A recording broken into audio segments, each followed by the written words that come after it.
Hello everyone, আমি মোহাম্মদ শুভ আহমদ আবারও একটি নতুন ভিডিওতে চলে এলাম।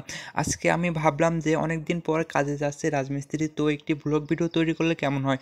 তাই আমার হঠাৎ করে মাথায় আইডিয়াটা আসলো, তাই এই ভিডিওটি তৈরি করলাম। তো বন্ধুরা তোমরা দেখতে পাচ্ছ যে আমরা বাসা থেকে অলরেডি রওনা দিয়েছি। আমার বাসা থেকে অনেক দূরে আমাদের কাজের স্থান। তো আমরা মোটরসাইকেল করে যাচ্ছি, আমার সামনে মিস্ত্রি গাড়ি চালাচ্ছে, আমি পিছনে বসে আছি।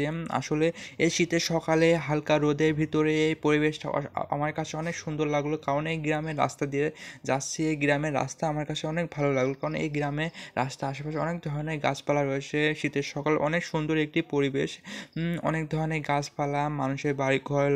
সকালবেলা যার যার মতো ব্যস্ত নিয়ে সবাই ব্যস্ত। প্রথমে আমরা কিছুক্ষণের মধ্যে আমরা কাজের জায়গায় পৌঁছে যাবো। প্রথমে আমরা বালু এবং সিমেন্ট দিয়ে বালু ভাঁজ করব, তারপর আমরা পানি দিয়ে মিক্স করে আমরা গাঁথুনি কাজ শুরু করব। আজকে আজকে হেল্পার দুইটা আসার কথা ছিল, কিন্তু দুইটা হেল্পার আসতে পারে না। আমি একা আছি, হেল্পার না থাকার কারণে আমি একা আছি। হয়তো আমার একটু কষ্ট হবে, কারণ দুইজন মিস্ত্রি আর আমি একা হেল্পার। আমাকে ইট এবং বালি দুইটা দিয়ে আমাকে দুই মিস্ত্রিকে দিতে হবে, কারণ একটু কষ্ট তো হবেই। তো কষ্ট হলেও কিছু করার না, পরিস্থিতির শিকারে একটু কষ্ট করলে দিন শেষে যখন টাকা পাবো তখন সব কষ্টগুলো দিন শেষে ভুলে যাবো। তো বন্ধুরা দেখতে পাচ্ছ যে আমরা বালু এবং সিমেন্ট দিয়ে ভাজন করছি। তো বালু সাধারণত আমরা দুইবার আমাদেরকে ভাজন করতে হয় সাধারণত, আবার কেউ কেউ তিনবারও ভাজন দেয়। আমি সাধারণত বেশিরভাগই দুইবার ভাজন দিয়ে থাকি। তো দুইবার ভাজন দেওয়া হয়ে গেলে পানি দিয়ে মিক্স করে তারপরে মশলা তৈরি হয়ে গেলে আমরা তারপরে ইট দিয়ে মিস্ত্রিকে কাজ ধরিয়ে দেবো। তো প্রথম ভাজন চলছে। আবার এই রাজমিস্ত্রির কাজ দেখে কিছু কিছু মুরব্বি বলে যে যারা রাজমিস্ত্রি কাজ করে তাদের কোনো দিন ভাত হবে না। তো এটা কী জন্য বলে আমি হয়তো জানি না, তবে আমি এই কাজ করে দেখেছি যে এই রাজমিস্ত্রির কাজে যে এত পরিশ্রম, তো তারপরেও এই কথাগুলো কীভাবে বলে আমি বুঝতে পারি না এই কথাগুলো।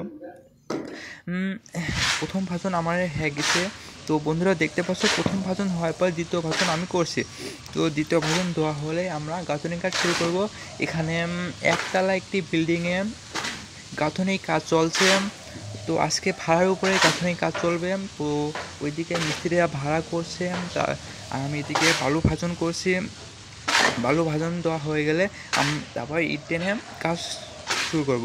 তো মিস্ত্রি দুটো, আমি একা হেল্পার, একটু কষ্ট তো হবেই, তারপরও কিছু করার নয়, কষ্টকে মেনে নিতেই হবে। বিয়ে ভাগ করলে কিছু তো করার নাই। আমার দ্বিতীয় ভাজনও দেওয়া হয়ে গেছে। এবার আমরা পানি দেবো। পানি দেওয়া হয়ে গেলে আমাদেরকে পানি দিয়ে ভাজন করা মশলাগুলো পানির ভিতরে চারদিকে দিয়ে মিক্স করে মশলা তৈরি করতে হবে। তারপরে আমাদেরকে একটু ভালো করে কোদাল দিয়ে একটু ঘুটে ভালো করে মশলা তৈরি হয়ে গেলে তারপরে আমাদেরকে কড়াইয়ের ভিতর করে নিয়ে মিস্ত্রির কাছে দিতে হবে। এদিকে ইট আবার দিতে হবে। তাই দেখতে পাচ্ছ যে কোদাল দিয়ে বালু মশলা তৈরি হয়ে গেছে। এবার আমাদেরকে মিস্ত্রিদের কাজ ধরাতে হবে। তো আজকে ভাড়ার উপরে দেখতে পাচ্ছ মিস্ত্রি অলরেডি ইট দেওয়া হয়ে গেছে। দেখতে পাচ্ছ যে ওই সাইডে ভেন্টিলেটার ছিল, ভেন্টিলেটার বন্ধ করে দিয়েছে, কারণ এখানে এসি দিবে তো ঘরের ভিতরে, তাই ভেন্টিলেটারগুলো মেরে দিচ্ছে। হয়তো সখন ভুলে দিয়ে ফেলছে, তাই ভেন্টিলেটারগুলো মেরে দিচ্ছে। তারপরে দেখতে পাচ্ছ সামনে রিংটোনের উপরে আজকে গাঁথুনি চলবে। তো এখানে একতলা একটি বিল্ডিং, এই সাইডে কাজ করতে আমার অনেক ভালো লাগে, তাই আমি এই সাইডে বেশিরভাগই কাজ করি। অনেক সুন্দর একটি পরিবেশ, এই নিরিবিলি পরিবেশ। দেখতে পাচ্ছ যে এখানে মিস্ত্রিরা গাঁথুনি কাজ অলরেডি শুরু করে দিয়েছে। মিস্ত্রি দুইটা অনেক সুন্দর কাজ করেন। আজকে মিস্ত্রির সঙ্গে কাজ করে দেখলাম, যখন আমি ইট টেনে সময় পাচ্ছি না তখন আমাকে ইট টেনে সাহায্য করছে। আবার যখন আমি ভাজন দেওয়া হয়ে গেলে আমি ওইদিকে ইট টানতেছিলাম, আবার মিস্ত্রি আমাকে অনেক সাহায্য করছেন এবং দেখতে পাচ্ছি গাঁথুনি হয়ে গেছে। এবার মিস্ত্রি উপরে কানা আছে, হাত দিয়ে কানাগুলো মারছে। তো এরকম সবাই করে না যে উপরে কানা থাকলে সবাই কোনো রকম কুনি দিয়ে মেরে করে দেয়, কিন্তু মিস্ত্রিটা তা করছে না। ভিতরে একদম সুন্দরভাবে হাত দিয়ে সুন্দরভাবে লাগিয়ে এবার দেখতে পাচ্ছ পুন্নি দিয়ে জয়েন্ট টানছে, কারণ পুন্নি দিয়ে জয়েন্ট টানলে অনেক সুন্দর হয়। আবার কেউ কেউ এই জয়েন্টটা টানে না, জয়েন্টটা না টানার কারণে গাঁথনি দেখতে খারাপ লাগে, এটা আমার একটা ভুল করি। তো আমাদের অবশ্যই আমরা যখন গাঁথনি করবো লাস্টে পুন্নি দিয়ে একটু জয়েন্ট টেনে দেবো, তাহলে আমাদের গাঁথনিগুলো দেখতে সুন্দর লাগবে।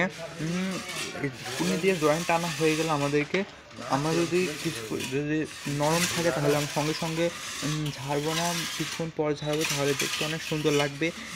এবং আজকের ভিডিওটি কেমন লাগলো অবশ্যই আপনি কমেন্ট করে জানাবেন। যদি ভিডিওটি ভালো লাগে থাকে একটু লাইক করবেন, কমেন্ট করবেন, এবং যদি আপনার সব থেকে ভালো লাগে তাহলে অবশ্যই ভিডিওটি শেয়ার করে অন্যজনকে দেখার সুযোগ করে দেবেন। তো একবার আমরা এই বিল্ডিংটি একটু ঘুরে দেখি। তো দেখতে পাচ্ছি এই বিল্ডিংটি আমরা দেখতে পাচ্ছি। এবার আমরা সিঁড়ি দেখি, একটু সুন্দর একটি ডিজাইন গোল্ড রাউন্ড সিঁড়ি, আমরা একটু উপরে উঠে দেখি সিঁড়িটা। অনেক সুন্দর একটি বিল্ডিং, অনেক সুন্দর একটি পরিবেশ। ভিডিওটি কেমন লাগলো অবশ্যই জানাবেন।